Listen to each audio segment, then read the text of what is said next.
Good evening. My name is Jordan Hartsinck, and I did my single subject design on using functional communicative responses, or FCRs, to decrease elopement. I wanted to see if using FCRs could decrease elopements in a 17-year-old with autism and ADHD. Elopement is a problem behavior that is unsafe and interferes with learning and also prevents a student from transitioning to a less restrictive environment. And that could be a public school or a day program or any kind of placement that's going to allow them quality of life.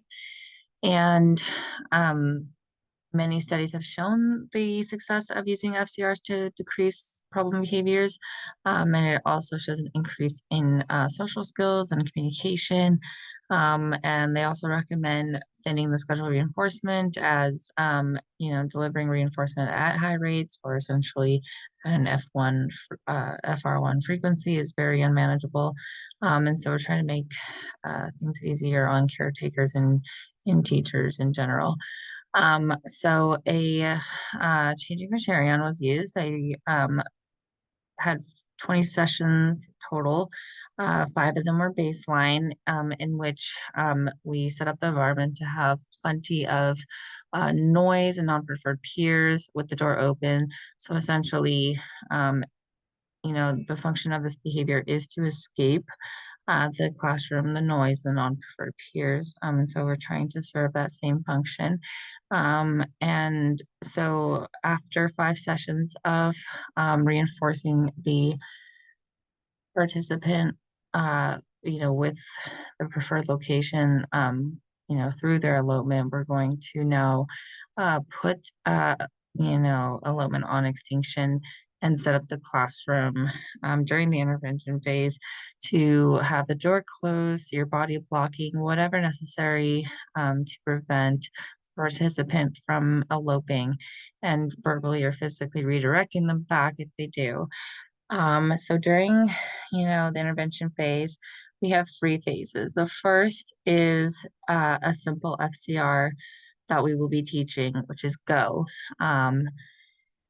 When the client reaches or when the participant reaches near zero levels of behavior, um, the next phase, the complex FCR, will be implemented, in which now the participant must raise their hand and then say go. And that will then be reinforced with the preferred location. And this is all done immediately, right? Immediately after emitting the response.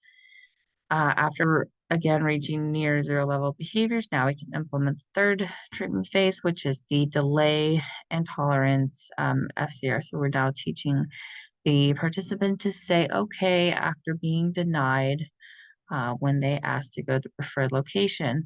Now in this phase, we are thinning the schedule of reinforcements, as you can see in the left bottom hand corner. Um, in the graph, there is a delay to reinforcement, and frequency was used to measure the elopements during these phases. Um, and as you can see by the graph, elopements decreased significantly from the baseline to the intervention phase. And um, through each phase, it seemed to decrease. And in the delay and tolerance training, or sorry, FCR phase, the behavior slightly increased once the schedule was thinned, but then returned back down or decreased back down, showing that the FCR in general was effective in decreasing elopements even when thinning the schedule of reinforcement. And so the limitations that I experienced in this study were that there weren't proper staffing or timing allowed to have, I would say, proper fidelity for this intervention. There were many times where the participant in which I was, implementing the intervention was comboed with another student because of short staffing. And so I had many staff helping me make it possible for me to give, one-to-one undivided attention to the intervention and to the participant. And so there was, we were able to control some of that, but not all of it. And so going forward, I would make sure that when conducting this intervention with this participant and doing a single subject research design that there are no other extraneous variables that are affecting the delivery of the intervention. And also, I would allow for proper timing in the intervention to assess other variables such as number of FCR responses, which some of the other studies did track that as well. And so there are many other things I would have loved to measure during the study if allotted the time. And I hope that this participant carries some or at least all of this with him going forward. He already is using mm, uh, much of his complex FCR phrases to access what he wants. And even though it's not always reinforced consistently, at least he knows that he can communicate for something and it's, a skill that he can use, despite the low staffing situation.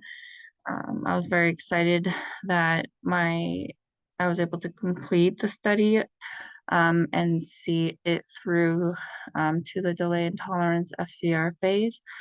And if I could continue the study, I would love to make more complex FCR, so add more complexities to his phrases by saying, raising hand and saying, excuse me, may I have or can I have, and then the location, please, just adding more complexities and having more of a delayed tolerance and adding different kinds of delays so that this skill um, can be practiced more.